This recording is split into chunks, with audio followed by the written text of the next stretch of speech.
చూసారు కదా, గౌస్ పాష మాత్రమే కాదు, బండి భగీరథ్ కూడా మా అన్ననే. ఇద్దరిని ఒకటే తారీఖు వేయండి, ఇద్దరికి ఒకటే శిక్షణ అమలు చేయండి. నేను అంటూ పడితే అప్పుడు నన్ను తీసుకుపోయి పాకిస్తాన్ లో వదిలేయండి. నేను ఆ రోజు ఒక ప్రశ్న వేసినందుకు నేను గౌస్ పాషకి చెల్లెలనైపోయినా, ఒక పాకిస్తానీనైపోయినా, ఆఖరికి దేశద్రోహినైపోయినా. తమ్ముడు అంటే పదం ఏందో నాకు, అంత బూటేందో నాకు తెలియదు. ఒక తమ్ముడు అన్న పాపానికి ఈ రోజు నన్ను మా అమ్మ నాన్నని కూడా తిట్టే స్టేజ్కి తీసుకొచ్చారు. నేను చెప్తున్నా కదా, మీకు దమ్ముంటే ఇప్పుడు కూడా చెప్తున్నా, మీ ట్రోలింగ్కి ఎవరు భయపడరు.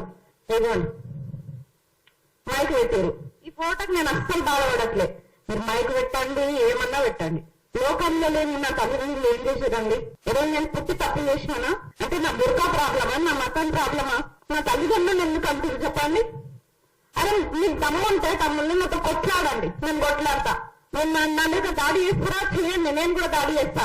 తెలియదు, జర్నలిస్ట్ కాదు కాబట్టి నిరుద్యోగుల కోసం పోరాడుతుందనే తెలుసు. కానీ కేవలం అమ్మాయి నిరుద్యోగుల కోసం పోరాడుతుంటే కూడా సహించలేని వాళ్ళు తయారు. తనను భయంకరంగా ట్రోల్ చేస్తున్నారు. ఆమె అమ్మాయి కావటము, అందులో ముస్లిం కావటం, ఈ రెండింటితోటి చాలా దారుణమైన ట్రోలింగ్ ఎదుర్కొంటుంది. ఆత్మ 2 నిమిషాలు మాట్లాడము. అందరికీ నమస్కారం.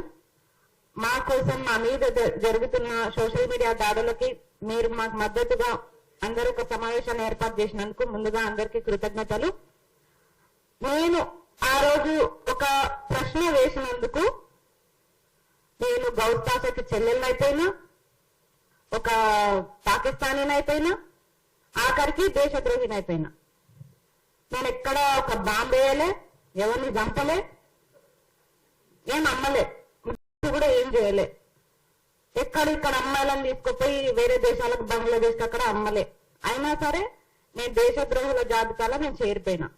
అయినా నాకు బాధలేదు. కానీ నన్ను ఆఖరికి అన్న ఎవరో కూడా నాకు తెలియదు, ప్రశ్న అని తెలుసు. అదే ప్రశ్న చుట్టం కొడుతుంది మమ్మల్ని. ఆ అన్న నేను ఏకంగా పట్టుకున్నట్టే ఫోటోలు తీసారు. ఎందుకు అంటే బుర్కా అనేది దేశద్రోహమా? తెలుసుకోండి.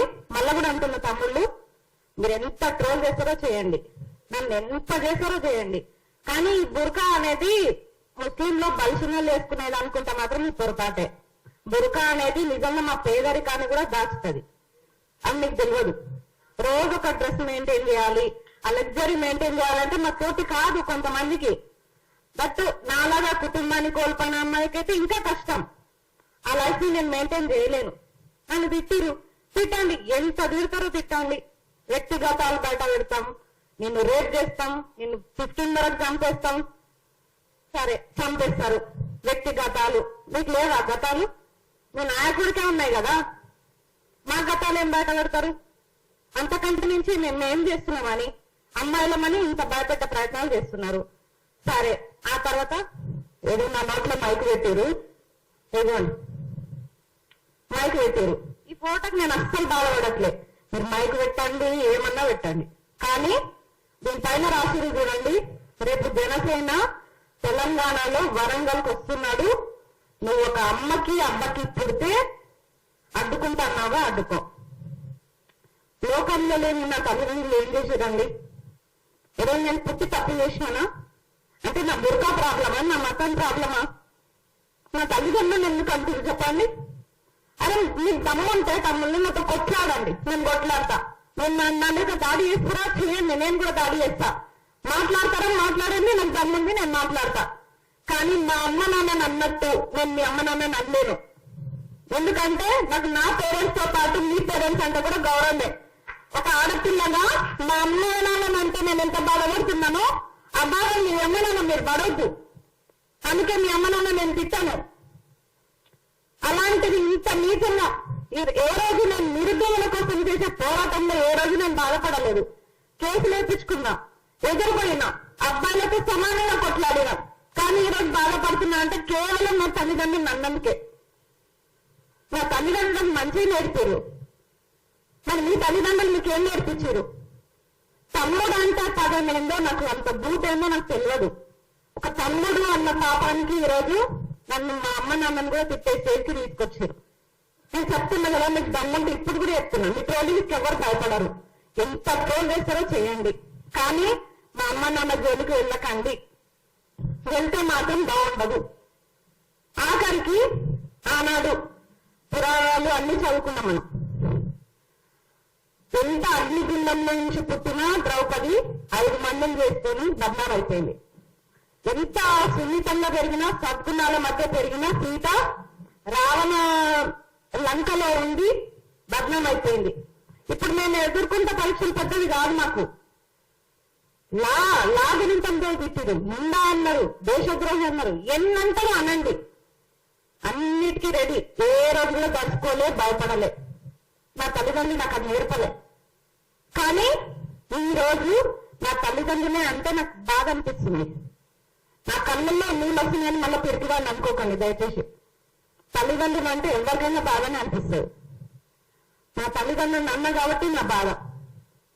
మీరు ఇక్కడ నుంచట ఇంకొకటి,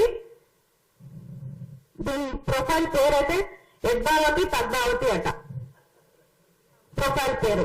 మళ్ళీ దానిలో చూస్తే మా పిక్ ఎవరంటే పవన్ కళ్యాణ్ ఉంది. ఇప్పుడు నేను ఎవరి పైన కంప్లైంట్ ఇవ్వాలి? పవన్ కళ్యాణ్ పైన ఇవ్వాలి కదా. మళ్ళీ ఎందుకు బాధ అనిపిస్తుంది? ఎందుకు నొప్పి అవుతుంది మీకు? మీకు మూడింది. ఫస్ట్ ఆఫ్ ఆల్ మీరు ఎన్ని ట్రోలింగ్ చేస్తారో చేయండి. ట్రోలింగ్ ఆపమని మేము పెట్టాలి. ఇంకొకటి, మనకి ఇన్ని చట్టాలు ఉన్నాయి, ఇన్ని షీటింగ్లు ఉన్నాయి, ఇన్ని ఉమెన్ కమిషన్లు ఉన్నాయి, అయినా సరే ఇలాంటి పరిస్థితి వచ్చింది మనకి ఇక్కడ. ఎందుకంటే బాధితులు మనము కంప్లైంట్ ఇచ్చి మనం ఎక్కువ తిరగాలి. ఫస్ట్ ఆఫ్ ఆల్ వాళ్ళు దర్జాగా ఉంటారు. ఇది ఎప్పుడు మారుతుంది ఈ సిస్టమ్? మా కోసం ఏర్పాటు చేసిన ఇన్ని పోలీస్ కమిషన్లు, ఇన్ని చట్టాలు ఎట్టుపోయినాయి.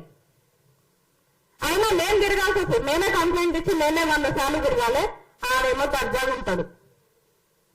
కాబట్టి చట్టాలు చాలా వేగవంతంగా 24 గంటల్లో చర్యలు తీసుకునేటట్టుంటే బాగుంది.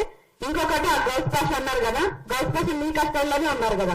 నా అన్న అంటారు కదా, గౌస్ పాష మాత్రమే కాదు, బండి భగీరథ్ కూడా మా అన్ననే. ఇద్దరిని ఒకటే తాడికి ఉరేయండి, ఒక్కటే తాడికి ఉరేయండి, ఇద్దరికి ఒకటే శిక్షణ అమలు చేయండి. నేను అంటూ పడితే అప్పుడు నన్ను తీసుకుని పాకిస్తాన్ లో వదిలేయండి. Thank you. నాకు ఇంత మంచి అవకాశం ఇచ్చినందుకు అందరికీ థ్యాంక్ యూ. వెళ్తే మాత్రం బాగుండదు. ఆఖరికి ఆనాడు పురాణాలు అన్ని చదువుకున్నాం మనం. ఎంత అగ్నిగుండం నుంచి పుట్టిన ద్రౌపది 5 మందిని చేసుకొని బద్నాం అయిపోయింది.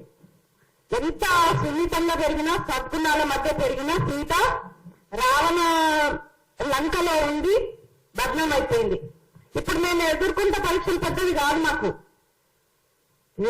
లాగనింతంతో తిట్టిరు, ముందా అన్నారు, దేశద్రోహి అన్నారు, ఎన్నంటారు అనండి, అన్నిటికీ రెడీ. ఏ రోజు కూడా తలుచుకోలే, భయపడలే.